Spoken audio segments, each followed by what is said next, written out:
votre présence parmi nous marque une nouvelle étape dans nos relations bilatérales et multilatérales et je suis convaincu que nos collaborations futures renforceront davantage nos liens d'amitié. Monsieur le doyen du corps diplomatique, Excellences, Mesdames et Messieurs, l'année 2024, bien que marquée par des défis considérables, a également été une année de progrès significatif pour la République démocratique du Congo. Ce fut une année où, face à l'adversité, nous avons choisi la résilience, l'action et la conviction. Aujourd'hui, je me tiens devant vous pour exposer nos priorités et réaffirmer avec fermeté nos attentes envers la communauté internationale face aux menaces persistantes qui pèsent sur notre nation et notre région.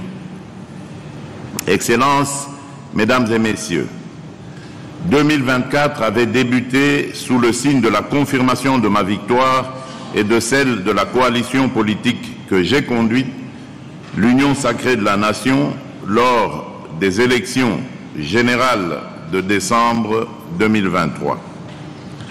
Ce scrutin, libre et transparent, a permis au peuple congolais d'exprimer dans toute sa souveraineté sa confiance renouvelée en notre vision et notre projet de société. Cette confiance, je la considère comme un appel à ancrer durablement la justice, la paix et le développement au cœur de notre gouvernance. Fort de ce plébiscite populaire, j'ai eu l'honneur le 20 janvier 2024 de prêter serment pour un second mandat à la tête de notre nation. Ce moment chargé de sens témoignait de la vitalité démocratique de notre pays où la légitimité du pouvoir réside dans les urnes et où la séparation des pouvoirs entre les institutions garantit un équilibre indispensable à la gestion de la chose publique. En République démocratique du Congo, nous avons fait le choix irréversible de bannir la dictature et de construire une démocratie véritablement inclusive. Contrairement à d'autres pays où les élections s'apparentent à des répétitions d'un scénario préécrit, avec des adversaires soigneusement choisis d'avance pour garantir un résultat inchangé, le processus électoral congolais est un espace ouvert où chaque voix compte, où chaque citoyen peut concourir et où l'opposition a sa place. Ce modèle, certainement perfectible, représente aujourd'hui une source d'inspiration pour de nombreuses démocraties émergentes en Afrique et dans le monde. Les institutions issues de ce cycle électoral, toutes installées dans le strict respect de notre Constitution, sont désormais pleinement fonctionnelles et engagées dans la mise en œuvre de réformes destinées à renforcer la gouvernance, à promouvoir l'état de droit et à garantir la transparence dans la gestion de nos ressources publiques. La nomination de Madame Judith Suminwa Tuluka en tant que Première ministre, première femme à occuper ce poste dans l'histoire de notre pays, est une illustration claire de notre volonté de promouvoir l'inclusion et de renforcer la participation des femmes à la gestion des affaires publiques. Tous ces efforts symbolisent notre détermination collective à bâtir une république où les aspirations légitimes de chaque citoyen trouvent un écho dans les politiques publiques. Cette dynamique s'inscrit en faux contre toute forme de répression et d'autoritarisme et témoigne de notre engagement à promouvoir des valeurs de liberté, d'inclusion et de respect des droits humains. La République démocratique du Congo avance résolument vers la consolidation de l'état de droit, étant persuadée que sans justice, aucune paix durable ni aucun développement véritable ne peuvent être réalisés. Il s'y est de souligner que j'ai fait de la justice mon cheval de bataille, car c'est sur elle que reposent les fondements d'une nation émergente. S'agissant par ailleurs de l'épineuse question de la peine de mort, la République démocratique du Congo, en tant qu'État souverain, a clarifié les conditions strictes de son application, limitées uniquement aux cas de terrorisme et de trahison au sein de l'armée. Cependant, il est important de souligner qu'à ce jour, aucune exécution n'a été menée, témoignant de notre engagement à faire évoluer cette question dans un cadre réfléchi et respectueux des droits fondamentaux. La justice congolaise doit refléter notre souveraineté, notre dignité et notre vision d'une nation forte où l'impunité et l'indiscipline n'auront plus de place. C'est par la justice que nous renforcerons l'autorité de l'État et gagnerons la confiance de nos concitoyens et de nos partenaires. Monsieur le doyen du corps diplomatique, Excellences, Mesdames et Messieurs, en ce début d'année, alors que nous renouvelons nos vœux de paix et de prospérité pour nos nations respectives, je me dois de vous entretenir des défis cruciaux auxquels la République démocratique du Congo fait face, au premier rang desquels se trouve la sécurité de nos populations. L'an dernier, à la même période, nous nourrissions l'espoir d'un retour à la paix pour nos compatriotes des provinces de l'Est, éprouvés par des décennies de conflits armés. Dans cet esprit, mon pays s'était pleinement engagé dans la mise en œuvre de la feuille de route du processus de Luanda.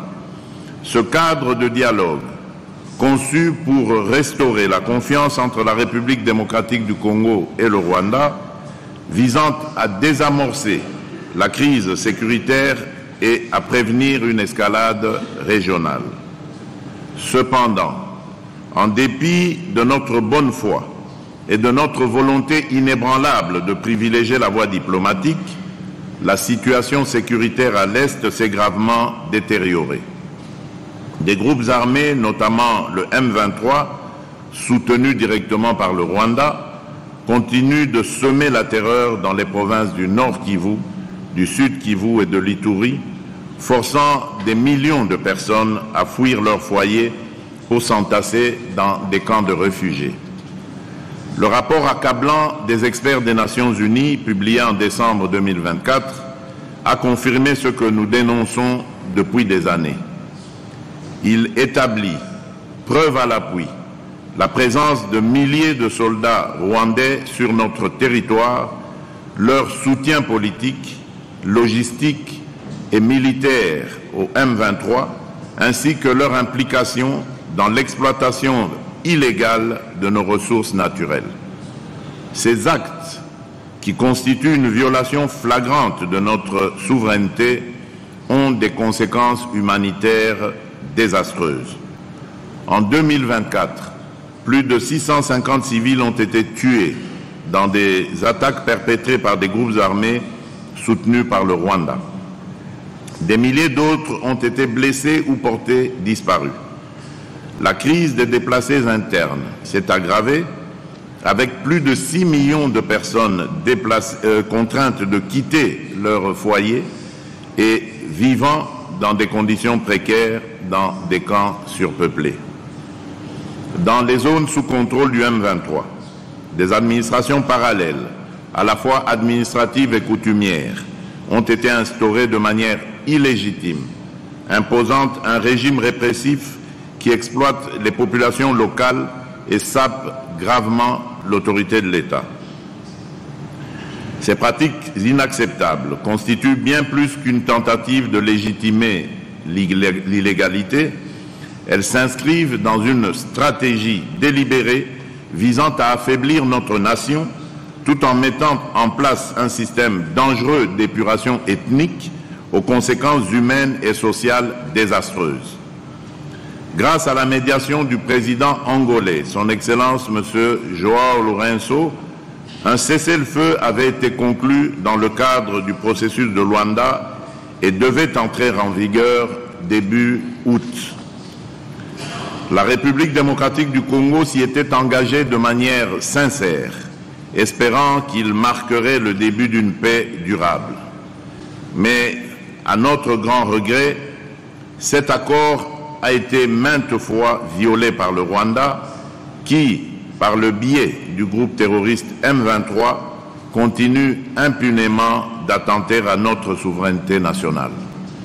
Dans le même ordre d'idées, l'annulation du sommet tripartite du processus de Luanda, prévu le 15 décembre 2024, du fait de l'absence du président rwandais et de l'introduction par la délégation rwandaise d'une nouvelle condition préalable, à savoir l'exigence d'un dialogue direct entre la République démocratique du Congo et le groupe terroriste du M23, témoigne du peu de considération accordée par nos voisins aux efforts de paix. Exiger un dialogue direct avec un groupe terroriste revient à légitimer des agissements qui violent nos lois et principes fondamentaux. Excellences, Mesdames et Messieurs, nous avons pris note des condamnations émises par certains de nos partenaires à l'encontre du Rwanda pour son rôle dans la déstabilisation de l'Est de notre pays. Ces prises de position, bien qu'importantes, restent insuffisantes face à la gravité des actes commis et à leurs conséquences humanitaires désastreuses. Les preuves accablantes présentées dans le rapport des experts des Nations Unies ne laissent aucune place au doute. Des sanctions concrètes et immédiates doivent être adoptées pour mettre fin à cette agression et prévenir une escalade régionale. Mais ces engagements ne suffisent pas. Nous attendons de la communauté internationale bien plus qu'un discours de solidarité. Ce dont la République démocratique du Congo a besoin de la part de ceux qui se considèrent comme ses amis, ce sont des actions décisives, d'un soutien concret et d'un engagement ferme pour répondre aux défis sécuritaires, économiques et humanitaires auxquels nous faisons face. La République démocratique du Congo ne demande pas de l'aide. Elle exige une solidarité juste et équitable, fondée sur le respect de sa souveraineté, de son intégrité territoriale et de ses droits fondamentaux. Ce soutien n'est pas une faveur. C'est une responsabilité collective dans la préservation de la paix et de la sécurité internationale. La communauté internationale doit maintenant transformer ces déclarations en actions tangibles et dissuasives. Des sanctions ciblées contre le Rwanda, ses responsables militaires et politiques impliqués dans ces exactions, ainsi que leurs réseaux financiers sont impératives. Il est temps que les principes de responsabilité et de justice prévalent. Le gouvernement de la République démocratique du Congo, pour sa part, reste résolu à défendre l'intégrité de notre territoire et à protéger nos concitoyens contre toute forme d'agression. Nous continuons à renforcer les capacités opérationnelles de nos forces armées pour éradiquer tous les groupes armés responsables de ces violences. Toutefois, notre détermination à ramener la paix et la stabilité dans l'Est de notre pays ne se limite pas aux mesures militaires ou aux initiatives de désarmement. Nous sommes convaincus que la lutte contre les conflits armés passe également par une stratégie intégrée de développement, de justice sociale et de gouvernance inclusive. Le processus de Luanda, malgré les obstacles, reste une opportunité que nous continuons de privilégier avec détermination dans un esprit sincère mais lucide. Notre engagement dans ce cadre a toujours reposé sur la volonté sincère de résoudre pacifiquement la crise qui oppose la République démocratique du Congo au Rwanda. Cependant, les provocations continues de Kigali, ses violations répétées des accords et son soutien actif au M23, disons-le clairement, compromettent la crédibilité de ce processus. Mais permettez-moi d'être parfaitement clair. la République démocratique du Congo ne se soumettra jamais aux pressions d'acteurs extérieurs tentant d'imposer des conditions contraires à nos intérêts et à notre souveraineté. Nous ne cesserons de réaffirmer notre position.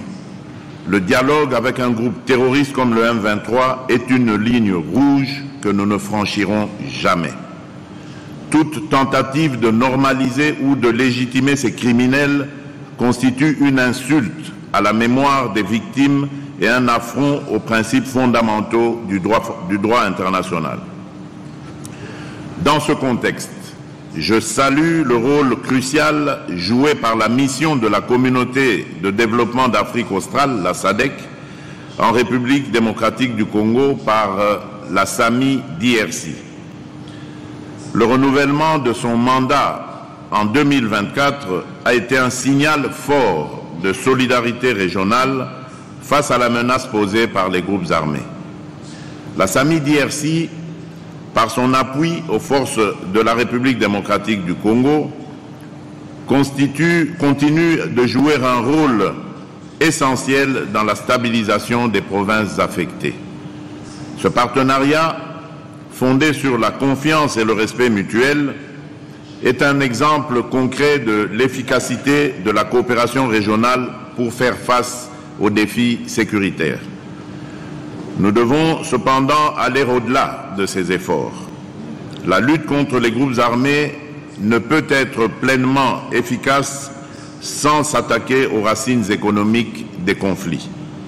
L'exploitation illégale de nos ressources naturelles, en particulier les minerais stratégiques tels que le coltan et l'or, alimente ces violences et profite à des réseaux criminels transnationaux.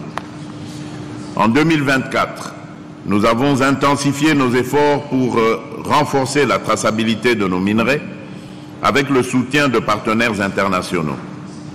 Nous avons également entamé des discussions pour la mise en œuvre de mécanismes de transparence et de certification pour garantir que les richesses de notre pays bénéficient aux Congolais et non à des acteurs extérieurs.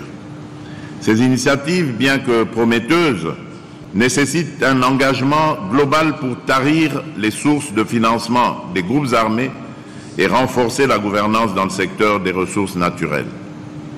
Excellences, Mesdames et Messieurs, dans un autre registre, nos efforts pour renforcer l'autorité de l'État et garantir la sécurité de nos citoyens se poursuivent avec une détermination sans faille. Dans ce contexte, la mise en œuvre du plan de désengagement progressif de la MONUSCO représente une étape essentielle. Ce processus, mené en concertation avec les Nations Unies et conformément à la résolution 2666 du Conseil de sécurité, est une réponse à la volonté légitime de notre peuple de voir l'État congolais assumer pleinement ses responsabilités en matière de sécurité et de gouvernance. Nous avons entamé ce désengagement de manière ordonnée dans la province du Sud Kivu, en mettant en place des mécanismes pour éviter tout vide sécuritaire. Ce retrait progressif est accompagné d'un renforcement significatif des capacités de nos forces armées et de nos forces de sécurité qui ont démontré leur engagement à protéger notre territoire et nos populations. Cependant, je tiens à souligner que ce processus ne pourra réussir que si la communauté internationale reste mobilisée pour appuyer les efforts de stabilisation et répondre aux causes profondes des conflits qui ravagent certaines parties de notre pays. Dans cette optique, nous avons renforcé l'action du Plan national de désarmement, démobilisation, relèvement communautaire et stabilisation, le PDDRCS. Ce programme, fondamental pour la réintégration des anciens combattants dans la vie civile, vise à offrir une alternative durable aux jeunes enrôlés dans les groupes armés. Il contribue à briser le cycle de la violence en créant des opportunités économiques et sociales pour les populations les plus vulnérables. Le PDDRCS ne se limite pas à la démobilisation des combattants. Il s'inscrit dans une vision plus large de stabilisation des zones affectées par les conflits. À travers des initiatives de relèvement communautaire, nous œuvrons pour restaurer l'autorité de l'État, reconstruire les infrastructures de base et offrir aux populations locales les services essentiels dont elles ont été privées pendant des années. Cette démarche, bien que complexe, est essentielle pour poser les bases d'une paix durable et pour rétablir la confiance entre l'État et ses citoyens. Monsieur le doyen du corps diplomatique, Excellences, Mesdames et Messieurs, la République démocratique du Congo, forte de son histoire, de sa souveraineté et de son rôle central en Afrique, demeure profondément attachée au multilatéralisme. Nous savons que les grands défis de notre époque, qu'il s'agisse de la paix, de la sécurité ou de la justice mondiale, ne peuvent être surmontés qu'à travers une coopération internationale fondée sur l'équité, le respect mutuel et la solidarité. En 2024, notre pays a démontré sa capacité à jouer un rôle de premier plan sur la scène internationale. Au sein du Conseil de paix et de sécurité de l'Union africaine, nous avons travaillé avec détermination pour répondre aux crises régionales en défendant une approche africaine aux enjeux de paix et de sécurité. Nous avons agi avec responsabilité et conviction, non seulement pour défendre les intérêts de notre continent, mais aussi pour affirmer l'urgence de solutions africaines face aux défis africains. Notre engagement s'est également illustré par le rôle médiateur qui a été confié à la République démocratique du Congo par la Communauté économique des États d'Afrique centrale, la CEEAC, dans la transition politique en République du Tchad. Ce mandat que nous avons assumé avec honneur et responsabilité reflète la confiance de nos pairs dans notre capacité à promouvoir le dialogue et à soutenir des processus inclusifs et apaisés. À travers cette médiation, nous avons œuvré pour instaurer un climat de confiance entre les parties prenantes et pour poser les bases d'une transition politique stable et durable, essentielle pour la paix et la sécurité en Afrique centrale. Ce rôle de médiateur, sous l'égide de la Communauté économique des États d'Afrique centrale, illustre également la volonté de la République démocratique du Congo de renforcer les mécanismes régionaux de gestion des crises et de contribuer activement à la stabilité du continent. Nous croyons fermement que la paix en Afrique doit être le fruit d'une mûre coopération entre Africains, soutenue par des institutions régionales fortes et crédibles. Parallèlement, notre siège au Conseil des droits de l'homme des Nations Unies nous a permis de défendre nos aspirations en matière de protection et de promotion des droits humains. Nous avons porté avec fierté la voix de notre pays et de notre continent pour affirmer que la dignité humaine doit rester au cœur des priorités mondiales. Aujourd'hui, nous sommes honorés que notre candidature pour un siège non permanent au Conseil de sécurité des Nations Unies pour la période 2026-2027 soit portée par l'Union africaine. Ce soutien témoigne de la confiance de nos pairs africains en notre capacité à représenter non seulement les intérêts de la République démocratique du Congo, mais aussi ceux de tout le continent dans les discussions sur la paix et la sécurité mondiale. Cette candidature est bien plus qu'une ambition nationale. Elle est le reflet des aspirations légitimes de l'Afrique à jouer un rôle central dans la gouvernance mondiale. Nous appelons avec force à une réforme du Conseil de sécurité afin que l'Afrique, qui porte une grande part des enjeux globaux, ait une voix forte, équitable et influente dans les décisions qui façonnent l'avenir du monde. La République démocratique du Congo est prête à assumer cette responsabilité avec sérieux et engagement. Nous travaillerons avec tous nos partenaires pour promouvoir un multilatéralisme inclusif basé sur la justice, l'équité et le respect des droits souverains des nations. Soutenir cette candidature portée par l'Union africaine, c'est soutenir les aspirations d'un continent entier à participer pleinement à la construction d'un avenir juste et équilibré.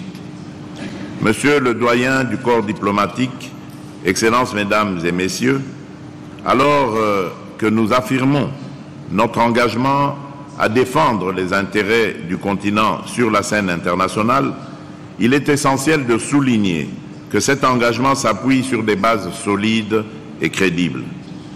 La capacité de la République démocratique du Congo à jouer un rôle actif dans les grandes instances mondiales repose également sur les avancées significatives réalisées sur le plan économique et social, renforçant notre position en tant que partenaire fiable et acteur clé du développement régional et mondial.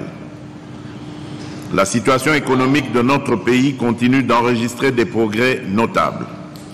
Nous venons de conclure un accord historique avec le Fonds monétaire international mobilisant 2,9 milliards de dollars pour soutenir notre programme ambitieux de réformes économiques et sociales. Cet accord, renforcé par des financements additionnels dans le cadre de la Facilité pour la résilience et la durabilité, traduit la confiance renouvelée de la communauté internationale envers notre gestion rigoureuse et transparente des finances publiques. Ces ressources vont permettre de financer des projets prioritaires, notamment dans les infrastructures, l'agriculture, l'énergie et les services sociaux, tout en soutenant des mesures structurelles visant à diversifier notre économie, à stimuler les investissements et à promouvoir la transformation locale de nos ressources naturelles. La question de la gouvernance et de l'environnement des affaires demeure essentielle et vitale, et j'ai déjà engagé le gouvernement à y travailler âprement pour que ces projets ne souffrent pas d'inexécution et ou du non-aboutissement. Excellences, Mesdames et Messieurs, lors de la COP 29 à Bakou, le monde espérait des décisions audacieuses pour mobiliser des moyens financiers significatifs en faveur de l'action climatique. Ces engagements étaient essentiels pour soutenir les nombreux pays vulnérables, frappés de plein fouet par la crise climatique et accablés par le poids d'une dette économique écrasante. Hélas, force est de constater que nous avons collectivement manqué l'occasion de faire de cette COP la réussite qu'elle aurait dû être face à l'urgence climatique. Les résultats obtenus sont loin de répondre à la gravité de la situation et aux attentes des citoyens du monde qui ne cessent d'exhorter la communauté internationale à assumer ses responsabilités. Il est impératif, lors des prochaines échéances internationales, de hisser notre ambition à la hauteur des défis. Face à cette urgence, la République démocratique du Congo se positionne résolument comme un pays solution à l'avant-garde de la lutte contre le changement climatique. Nous réaffirmons notre détermination à jouer un rôle de premier plan pour impulser un véritable changement et promouvoir des solutions durables au service de la planète et des générations futures. La République démocratique du Congo, en tant que deuxième poumon écologique de la planète, grâce aux forêts du bassin du Congo, joue un rôle central dans la lutte mondiale contre le changement climatique. Nous assumons cette responsabilité avec sérieux, mais rappelons qu'elle doit être partagée de manière juste et équitable. C'est tout à la fois une question d'efficacité et de justice.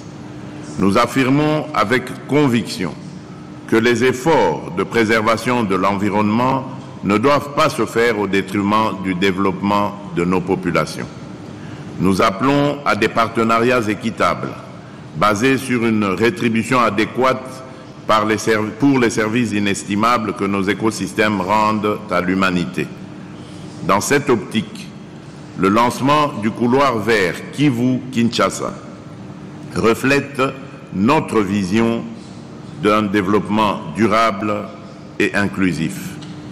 Ce projet, couvrant plusieurs provinces, transforme les zones affectées par les conflits en pôles de croissance économique et de préservation environnementale. En impliquant activement les communautés locales, notamment les jeunes et les femmes, nous créons des opportunités concrètes tout en réduisant les tensions liées à l'accès aux ressources naturelles. Le couloir vert va bien au-delà d'une initiative environnementale. Il apporte une réponse globale aux défis économiques, sociaux et sécuritaires de notre pays. Ce projet générera des emplois axés sur l'agriculture durable, la restauration des écosystèmes et l'écotourisme et offre une alternative tangible à l'économie de guerre dans cette partie de notre pays. Pour concrétiser cette vision, la République démocratique du Congo, mon pays, demeure ouverte à toute coopération pour un développement durable. Ainsi, près de 500 000 km² de forêts primaires seront protégées et l'évolution d'un corridor stratégique sera facilitée par le développement socio-économique et la valorisation durable des ressources naturelles au profit des communautés locales. Nous lançons aujourd'hui un appel à d'autres partenaires pour rejoindre cet effort collectif. Ce projet, au-delà de ses bénéfices pour la République démocratique du Congo, représente une contribution essentielle à la lutte mondiale contre le changement climatique. Monsieur le doyen du corps diplomatique, Excellences, Mesdames et Messieurs, vos pays et vos organisations ont été des partenaires précieux dans les avancées économiques, sociales et humaines que j'ai eu l'honneur de partager avec mes compatriotes lors de mon discours sur l'état de la nation le 11 décembre 2024. Votre soutien a été un levier essentiel dans notre quête de progrès et de transformation. Nous restons pleinement engagés à mener à bien les réformes institutionnelles annoncées et nécessaires pour assurer des fondements solides de notre nation aux générations futures.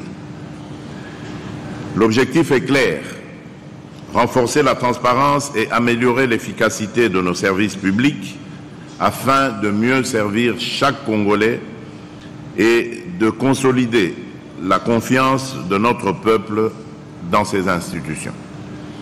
L'éducation et la formation professionnelle demeurent au cœur de nos priorités, car nos jeunes constituent la force vive et l'avenir de notre nation.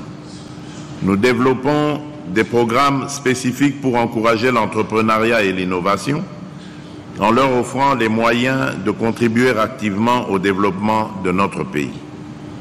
Parallèlement, nous intensifions nos efforts pour industrialiser et transformer localement nos ressources naturelles afin de générer des emplois durables et de consolider les fondations d'une économie résiliente. La sécurité, le bien-être de nos concitoyens et le rayonnement de notre pays sur la scène internationale, telles seront les priorités de notre action en 2025. Enfin, je compte sur chacun de vous, représentants de vos États et organisations, pour être les ambassadeurs de la République démocratique du Congo auprès de vos gouvernements et institutions. Portez avec fierté le message d'un pays en plein dynamisme, ouvert au monde et déterminé à bâtir un avenir prospère. Je voudrais clore mon propos en vous souhaitant à nouveau, à chacune et à chacun de vous, une excellente et heureuse année 2025, empreinte de succès et de sérénité. Que cette nouvelle année renforce nos liens d'amitié et de coopération pour le bien de nos peuples et de notre planète. Je vous remercie.